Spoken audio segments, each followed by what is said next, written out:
Hi students, मैं हूं राजेंद्र पटेल और आप देख रहे हो मेरी channel learn physics with Rajendra sir. आज मैं आपके लिए लाया हूं ऐसे क्वेश्चन जो कि गुजरात बोर्ड के एग्ज़ाम में पूछे गए हैं। तो आपको उसके लिए मेरा पूरा वीडियो देखना पड़ेगा और अगर मेरा वीडियो आपको पसंद आता है तो लाइक कीजिए और अभी तक आपने मेरे चैनल को सब्सक्राइब नहीं किया है तो सब्सक्राइब कर लीजिए और नए वीडियो के लिए नोटिफिकेशन चाहते हो तो बेल आइकन भी प्रेस कर दीजिए। तो चलिए हम स्टार्ट करते हैं प्रीवियस ईयर क्वेश्चन पेपर से। आज में जो हमारा पहला चैप्टर है 12th साइंस में electric charge and electric field, उसके जितने भी क्वेश्चन पिछले 3-4 साल में पूछे गए हैं उसके मैं डिस्कस करूंगा। आपको यहाँ पर मैं ऐसा क्वेश्चन ही बताऊंगा, आंसर या फिर उसका सॉल्यूशन नहीं बताऊंगा। आपको सिंपल क्वेश्चन सुनने हैं, उसको नोट डाउन करना है और अगर आपको उसमें कोई प्रॉब्लम है या फिर आप ऐसा चाहते हो कि सर इसके सॉल्यूशन भी बनाओ, इसके आंसर भी हमें दो, तो आपको उसके लिए कमेंट बॉक्स में मुझे वो जो भी आपकी रिक्वायरमेंट है वो भेजनी पड़ेगी।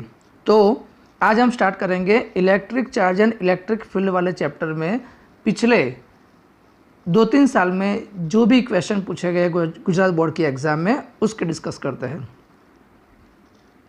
तो पहले हम स्टार्ट करते हैं एमसीक्यू वाले पार्ट से, जिसको बोलते हैं पार्ट ए। तो मार्च 2020 उसमें कौन कौन से एमसीक्यू पूछे गए थे उसकी बात करते हैं। पहला क्वेश्चन ऐसा था कि the charge equivalent to 6 × 10⁻18 electron is. Again the charge equivalent to 6 × 10⁻18 electron is. Option में नहीं बताऊंगा, ऑप्शन यहाँ पर दिए गए हैं। मैं सिंपल क्वेश्चन पढ़ूंगा, आपको नोट डाउन भी करना है। एवरी क्वेश्चन में 2 बार पढ़ूंगा तो आपको लिखने में भी सरलता रहे या फिर समझने में भी कोई प्रॉब्लम ना हो। दूसरा क्वेश्चन ऐसा था कि the ratio of electric force and gravitational force between a proton and electron at a certain distance is. Again the ratio of electric force and gravitational force between a proton and an electron at a certain distance is। तीसरा question ऐसा था unit of surface charge density sigma is. Unit of surface charge density sigma is. Electric field due to dipole at large distance R falls of S। Electric field due to dipole at a large distance are falls of S। Value of dielectric strength for air is। Value of dielectric strength for air is। अब बात करते हैं March 2019 में पूछे गए MCQ के बारे में। मार्च 2020 में टोटल 5 क्वेश्चन एमसीक्यू में पूछे गए थे ये चैप्टर में से। अब बात करते हैं March 2019। The liquid drop of mass m has a charge q। What should be the magnitude of electric field E to balance this drop. The liquid drop of mass m has a charge q। What should be the magnitude of electric field E to balance this drop.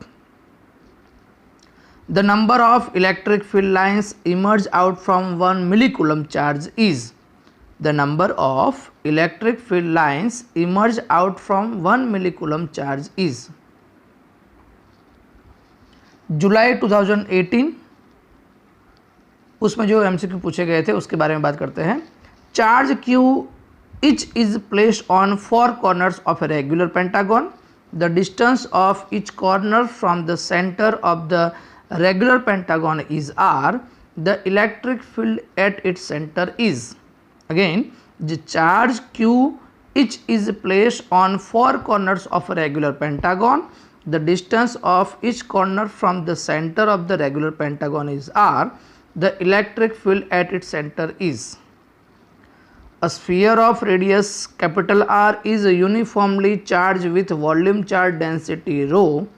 The electric field at a point lying inside the sphere at a distance r is। Again, a sphere of radius r is uniformly charged with volume charge density rho. The electric field at a point lying inside the sphere at a distance r is. जुलाई 2018 की बात करें उसमें कौन कौन से question पूछे गए थे। जुलाई 2018 मतलब जो भी स्टूडेंट मार्च की एग्ज़ाम में फेल हुए हैं उनको जुलाई में एक एग्ज़ाम आती है, तो उसका जो क्वेश्चन पेपर था उसमें जो एमसीक्यू पूछे गए थे उसके बारे में बात करते हैं। When a 10 microcoulomb charge is enclosed by a closed surface, the flux passing through the surface is phi. Now another -5 microcoulomb charge is placed inside the same closed surface, then the flux passing through the surface is. When a 10 microcoulomb charge is enclosed by a closed surface, the flux passing through the surface is phi. Now another -5 microcoulomb charge is placed inside the same closed surface, then the flux passing through the surface is. An electric dipole is placed in a uniform electric field. The resultant force acting on it is. Again, an electric dipole is placed in a uniform electric field. The resultant force acting on it is. मार्च 2018 में जो question पूछे गए थे MCQ में उसकी बात करें। The dimension of permittivity epsilon naught are, take Q as a dimension of charge. यहाँ पर क्यू को डायमेंशन के हिसाब से लेना है। फिर से मैं रिपीट करता हूँ, the dimension of permittivity epsilon naught are, take Q as a dimension of charge. When two spheres having phi q and minus q charge are placed at a certain distance, the force acting between them is F.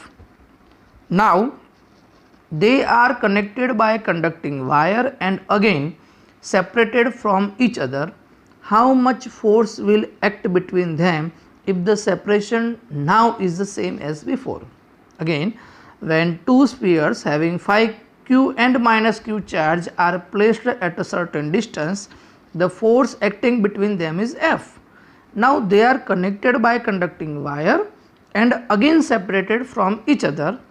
How much force will act between them if the separation now is the same as before? When 10 power 20 electrons are removed from a neutral metal plate through some process, the charge on it becomes. When 10 power 20 electrons are removed from a neutral metal plate through some process, the charge on it becomes.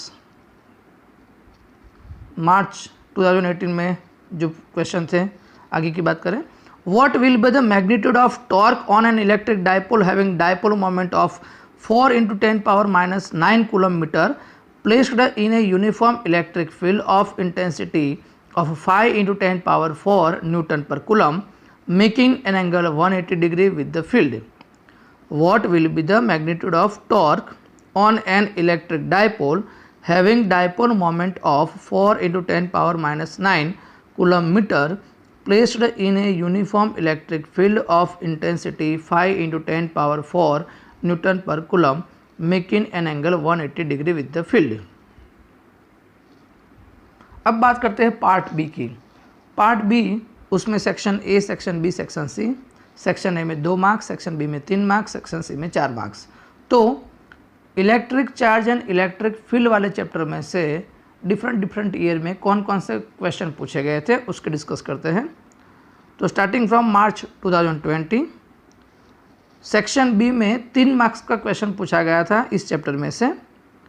An electron falls through a distance of 1.5 cm in a uniform electric field of a magnitude 2 × 10 power 4 Newton per coulomb. The direction of the field is reverse, keeping its magnitude unchanged, and a proton falls through the same distance. Compute the time of fall in each case. तो यहाँ पर ये जो numerical है वो solve example है NCERT की book में, तो वो पूछा गया था लास्ट मार्च 2020 के एग्ज़ाम में, बोर्ड के एग्ज़ाम में। बात करते हैं मार्च 2019 में एक ही क्वेश्चन पूछा गया था वो भी सेक्शन बी में। अब बात करते हैं मार्च 2019, उसमें सेक्शन ए जो कि 2 मार्क्स का सेक्शन है उसमें कौन सा क्वेश्चन पूछा गया था, Define surface charge density and volume charge density of an electric charge. Also state its unit. Define surface charge density and volume charge density of an electric charge. Also state its unit. दूसरा question पूछा गया था section B में, जो कि 3 marks का था और इसी चैप्टर में से था. A charge Q is uniformly distributed on the circumference of a circular ring of radius A. Find the intensity of electric field at a point at a distance x from the center on the axis of the ring. ये जो question है actually old book का question है, क्योंकि मार्च 2019 का question paper है, तो old book चल रही थी. तो उस वक्त क्या था कि उसमें जो न्यूमेरिकल थे वो पूछे थे. अब शायद ये जो क्वेश्चन है वो पूछने की संभावना बहुत ही कम है, क्योंकि अब एनसीईआरटी की बुक आ गई है. तो जनरली बोर्ड के एग्ज़ाम में ऐसे क्वेश्चन पूछते हैं जो बुक में ही होते हैं. तो एनसीईआरटी की बुक में जो क्वेश्चन होते हैं वही आप प्रिपेयर करना. लेकिन यहाँ पर बोर्ड के पेपर के डिस्कशन कर रहा हूँ, इसलिए मैंने यहाँ पर पुटअप किया है एक क्वेश्चन. अब बात करते हैं हम जुलाई 2018 के क्वेश्चन पेपर की बात. तो उसमें सेक्शन ए, उसमें कौन सा क्वेश्चन पूछा गया था इस चैप्टर में से? तो write the Coulomb's law and represent the force between the two charge in vector form. Write the Coulomb's law and represent the force between the two charges in vector form. Section B 3 marks में भी question पूछा गया था इस chapter में से, वो भी न्यूमेरिकल है और ये न्यूमेरिकल भी पुरानी बुक का ही है. तो ये न्यूमेरिकल जो है मैंने लिखा है यहाँ पर, पढ़ लेता हूँ, लेकिन उसके पर चांसेस बहुत ही कम है. An electric dipole of moment p bar is placed in a uniform electric field E. The dipole is rotated through a very small angle theta from equilibrium and is released. Prove that the execute simple harmonic motion with time period t is equal to 2 pi under root I divided by p, where I is the moment of inertia of dipole. मार्च 2018 उसमें section B 3 marks में क्या question था? तो obtain the expression of the electric field due to an infinitely long linear charge wire along the perpendicular distance from the wire. ये actually theory है और application है Gauss law की. तो ऐसे क्वेश्चन आ सकते हैं, क्योंकि ये जो है थियरी जो पार्ट है एनसीईआरटी की बात करो या फिर ओल्ड बुक का जो सिलेबस था उसमें थियरी में ज़्यादा चेंजेस नहीं है, लेकिन न्यूमेरिकल जो है वो डिफरेंट उसमें ओल्ड बुक में कुछ अलग थे, एनसीईआरटी में भी अलग है. तो आपको एनसीईआरटी के जो न्यूमेरिकल है वही करना है, लेकिन थियरी जो है जो कॉमन है वो आप कर सकते हो. तो ऐसे थियरी भी एनसीईआरटी के हिसाब से भी बोर्ड की एग्ज़ाम में आ सकती है.